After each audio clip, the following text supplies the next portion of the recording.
the Multimedia Ninja Podcast, episode 64. Hi there, this is AWeber's Chief Marketing Officer, Erik Harbison, and you're listening to the Multimedia Ninja Podcast with Bradford Rogers. Hello again, and welcome to the Multimedia Ninja Podcast, where it's all about surviving and thriving in the digital convergence.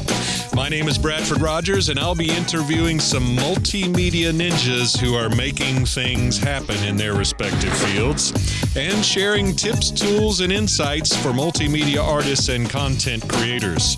As always, you can find show notes at themultimedianinja.com. This week, Chief Marketing Officer of AWeber, Erik Harbison. As you may know, in this podcast series, my friends and I will be talking about all things multimedia, including creativity, shaping your ideas, and how to be more productive doing it, regardless of what kind of content you're creating. We have got an exciting episode for you today, so what do you say we just let's get to it?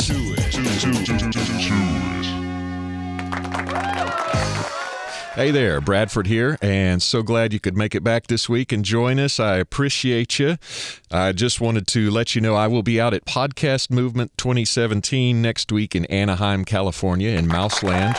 And actually, this week's guest, Mr. Erik Harbison, the CMO of AWeber email service provider, will be out at AWeber, and he will be out there. AWeber's not an actual person, although they have a cool mascot, AJ. But anyway, AWeber will be out there as a host and or sponsor. I forget how that works exactly, but they are an integral part of the Multimedia Ninja empire here, tiny empire. And looking forward to talking with him in just a second, and letting you know that I will be podcasting from there next week, which will appear the following week. Meanwhile, ladies and gentlemen of the virtual studio audience, please give a round of applause for the Chief Marketing Officer of AWeber, Mr. Erik Harbison. How's it going, man?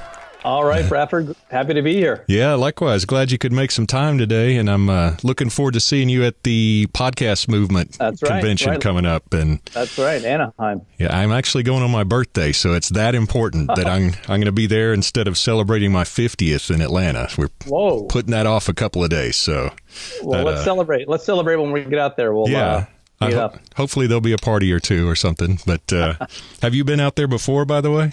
I have. This will be actually my third Podcast Movement. But just a great conference, great people.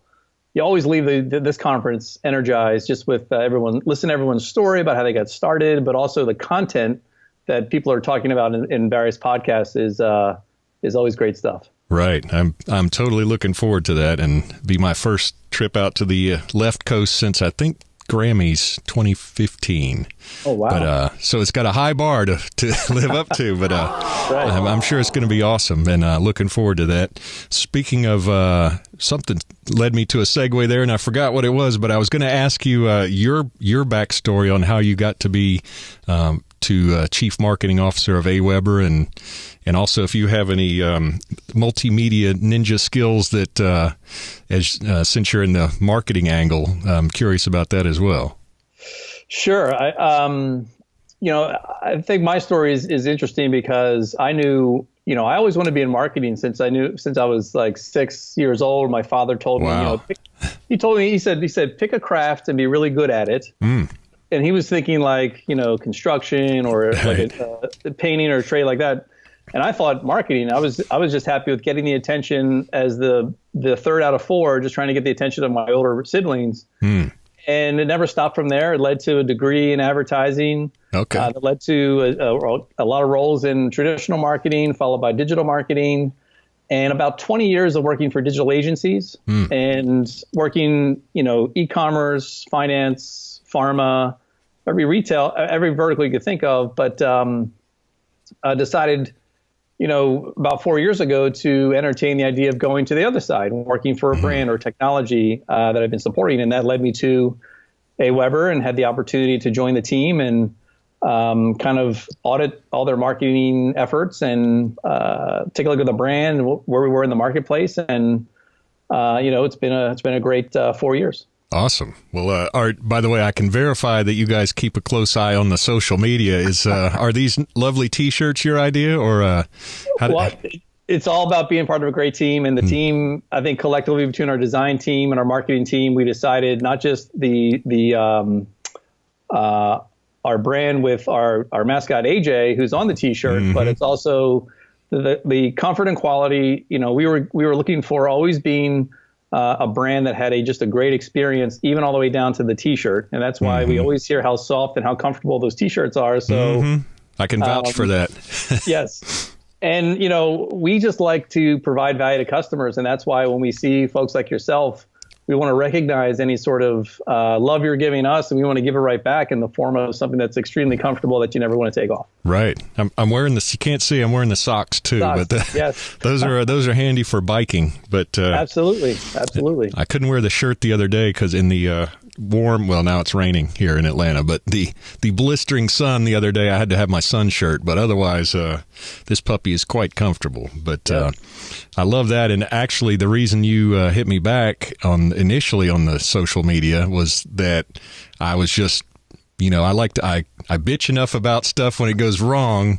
AWeber is not only a company I didn't have to bitch about, you can actually get people on the horn when you got an issue. So I'm real stoked about that. But and anyway, and you guys are clearly watching the Twitter and stuff, so that's very cool. But before I get too far afield and maybe ask about some of AWeber's history, for people that aren't familiar, what is AWeber? Yeah, AWeber is a email service provider, and we focus on providing the platform, email marketing platform for small businesses, online businesses looking to get started with growing an audience. And we take care of all the hard stuff. We make it really easy for you to create an email, build a list, send to that list in very targeted, automated ways, and help you grow your audience via email. And again, it's any business looking to get started, or if you have a list, is looking to grow that list even more with quality subscribers. We provide that web-based platform for businesses to succeed. Nice. And I've actually been using AWeber and by the way, for you multimedia ninjas out there, when you get the email newsletter, which I encourage you to go to the multimedianinja.com and sign up for. When you're on the newsletter, which we send out mostly weekly, so as not to bother people too much, that is actually, it'll say from the Multimedia Ninja or Bradford Rogers, but the whole thing that is making that happen is AWeber. So I go on to aweber.com and create the broadcast message. And I also, for Timothy P. Green, I produced the record Birds Had Flown for him last year. Okay. And for his thing, we have a autoresponder set up so that when people initially interact with us and get a free download of one of his singles, then there is a sequence that goes out kind of saying thanks and here's how to get the download for one, and then hi from Tim, thanks so much. I thought you might be interested in this article or blog post I wrote, and kind of go into that, and maybe there's an opportunity to buy the album at some point and all that good stuff. So you can set up these autoresponders too. But how long has AWeber been in this space? AWeber we're going on end of August. It'll be 19 years. Wow. Okay. Yeah. And our founder, Tom Colzer, he built the software initially to solve a problem that he was having in terms of being able to respond to inbound inquiries tied to the role he had in selling some software or some hardware. And he just designed the software to pick that up and do it. And that turned into something that people were interested in buying, so that, here you go, here's something that solved a problem that now becomes a product that then became a business. And here it is 19 years later, over 100 team members here helping businesses succeed. So and AJ. And AJ, yes. Nice. AJ is here. Yep. And so I'll maybe just give it to you to answer, why should content creators and artists and multimedia people care about having an email service provider or that sort of thing? And I'll just shut up and let you answer that one. Yeah, that's a great question. And, when you think about it, especially when it comes to content creators or those that are looking to appeal to an audience, I mean, marketing in its truest form is all about relationship building. And, we find not just knowing how our product works or it solves problems, but just hearing back from customers about how successful they can be by just connecting with their audience by using email marketing, especially similar to the way that you had described with that autoresponder sequence. So, content creators think of emails being, one of the most effective ways to connect with and build an audience that's going to love you, follow you, go to your events, buy your material, your merchandise, what have you. But if you're not thinking about email as your hub to build that relationship, I think that's a great place to start, just recognizing it as a way to do that.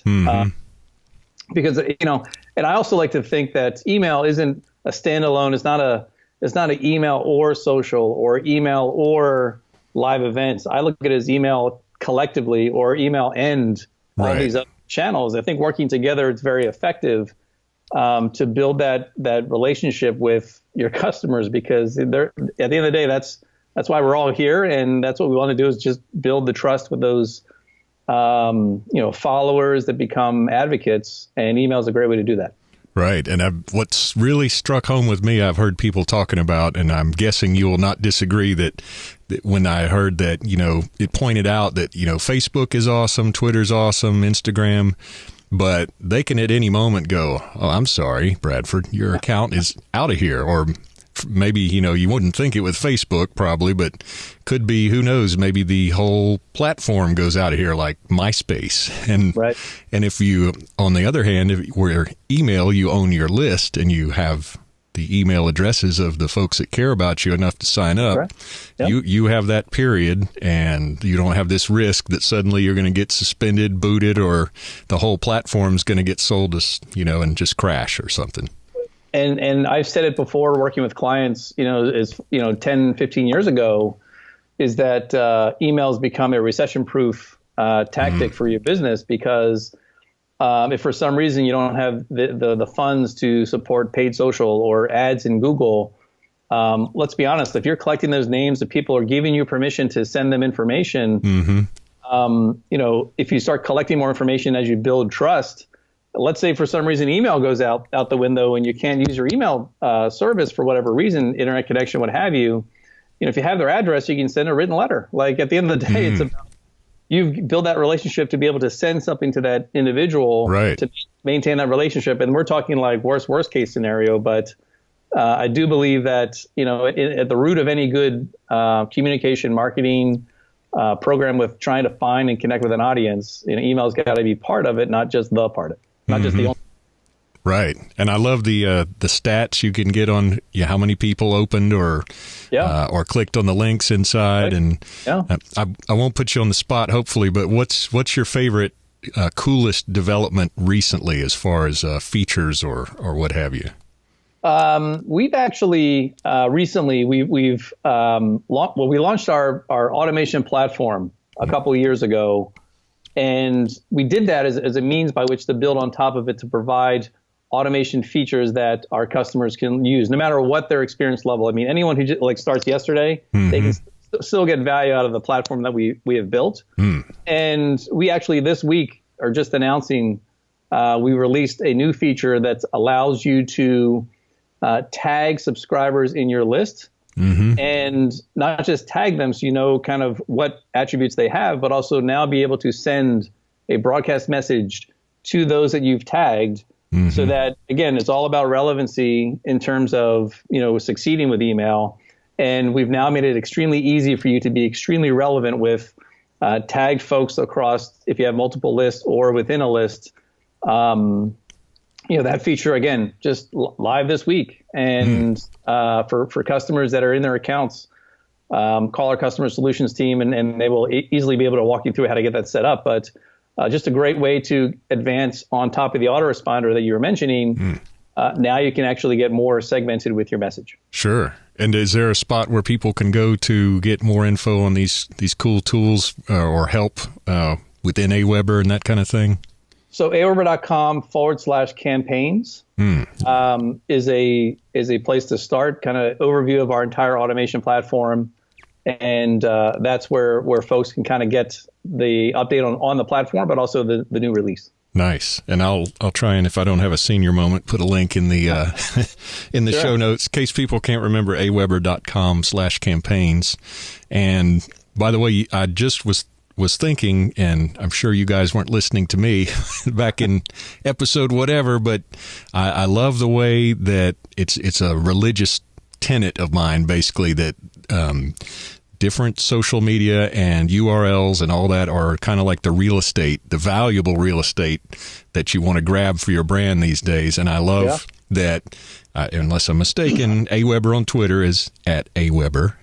Yep. AWeber on Instagram is at AWeber. And the online URL is aweber.com. And it's not like Bob's favorite AWeber on Twitter or, the real AWeber on Instagram. But I love it when a company has the same thing on each platform. And it's nice that apparently somebody thought of that beforehand or else grabbed it really quick. Yeah, I mean, AWeber is a pretty unique name. And we did believe the value of consistency, especially across, kind of, as you're saying, like, staking your ground in social media. But there are, we weren't the only ones looking to get it, but we were able to secure, consistency across all the social networks. And I'm going to display my ignorance, but what does AWeber mean or stand for? That's a great question. And think about it. So when our founder, Tom Colzer, was starting the company, it came time to provide a name for the business because, he wasn't even thinking of the name for the business until he had to fill out all the paperwork. And, he was thinking true to like, what is it helping to solve? And in his mind, it was automated web assistant was the phrase that came up. But, if you think about shorting automated web assistant, there's a version you could have come up with, but he decided to go with just AWeber. Nice. Okay. Now I know that makes a lot of sense. And it's probably... It's an often asked question, rightly so, just because AWeber is not something you think of other than maybe there's someone named Andrew Weber that works here, but that's not the case. Right. You mentioned the founder's name, and that wasn't it. So That's right. And it's probably not probably a little easier to trademark too, since it's not a common other kind of word or anything. That's correct. So wise. Well, do you have any best practices for whether it's for multimedia ninjas or just people in general that might be situated similarly as far as how often to email, any tips for within your emails or broadcast versus autoresponders or any of that sort of thing? And it really comes down to knowing who your audience is, and it just setting yourself up for success by thinking that way first. So who is it that you're trying to add or build a list around? And again, if it's fans that like to purchase your crafts or what you make or listen to your music or whatever it is, start thinking about what makes them and gets them excited and what do they find value in terms of connecting with you. I think that's going to then determine, if it's you're releasing something new, producing something new every week, well, then you probably want to send every week. You probably have something to talk about every week within your emails. So, whenever we face that question, it's really just, getting brands and marketers and content creators to look at their audience first and then ask the questions of, and the best part is if you don't know, you just pick 2 or 3 or 10, however many, your audience is, ask them, right. What do you find most valuable with what I provide? And that can lead you down a path of doing more of or doing less of based on that feedback. But what I can say is just, given the nature of, how the landscape works with emails and getting your emails into the inbox, there is an element of frequency and relevancy that's important. And what I can say is, relevancy is key because you want to make sure that, buying lists, we shall never do that ever. And if you are, contact me and we can talk through maybe how to wean you off of that. But right. Buying lists should never be a thing you're doing. That's not a long-term strategy. That's more going to hurt than help. And building that list, it's about connecting with them on a regular basis, so that they expect and they know that you're delivering value. So if you send it weekly, they're looking for that information on a weekly basis, and the expectations has been set. Mm-hmm. Yeah, that can be putting out a audio and video podcast, and well, the newsletter is kind of a smaller, much thanks to AWeber and the amount of content that doesn't really have to go in there because they can click to get there. But anyway, that's a smaller lift, but the whole thing altogether is quite challenging to do weekly. And in fact, you're probably going to be appearing, well, you're certainly going to be appearing the release right before Podcast Movement, which will go through Podcast Movement. But anyway, it's definitely something I try and do with each podcast release, and if there is tentatively which equals weekly generally, except after that Cuba trip. But but then if there's a tidbit in between or a special event or something like that, I'll throw in another broadcast.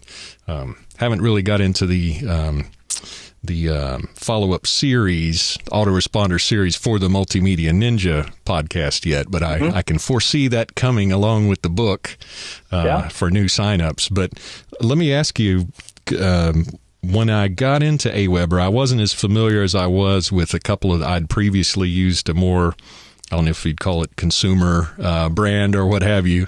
Okay. And I hadn't at first heard of AWeber. This is now several years ago. Okay. But then I started reading from people that were serious about their email marketing that, hey, we use AWeber because of the autoresponder type features and the deliverability. Yep. And I know one reason, or I understand one reason AWeber was and is good with their deliverability numbers, which is huge because I know the number that come in the front door have a direct bearing in how many eventually take you up on some sort of offer or listen to your show or what have you. So deliverability is huge. But one reason that I understand for AWeber standing above the field on that was the AWeber not being too interested in trying to get people or AWeber discouraging the use of buying email lists. And also the double opt-in, which I don't know if that was a requirement at one point. And I notice now you can kind of elect to do a single opt-in. Yep. So I guess my long question about that is what's the state of the art there? And if you could say a little bit about why the double opt-in exists and how many people now are electing just to do a single, or what your pluses and minuses are. Yeah, I think, and that's a great question and great point, because you're kind of referencing around the element of relevancy that I talked about, because at a point, confirmed opt-in was a requirement. Now it is not, and that doesn't mean that we're losing in terms of the quality, but what it does mean is that we do see that folks are thinking twice about the situation in which they need to use COI. We do have people sign up that actually are asking for it and making sure, like, can you make sure that it's on? Because they know that they want to make sure that anybody who ends up on their list is somebody who wants to be there. Because thinking long game is, if they want to be there, great, then you should have put yourself in a good position to score a pretty strong deliverability. But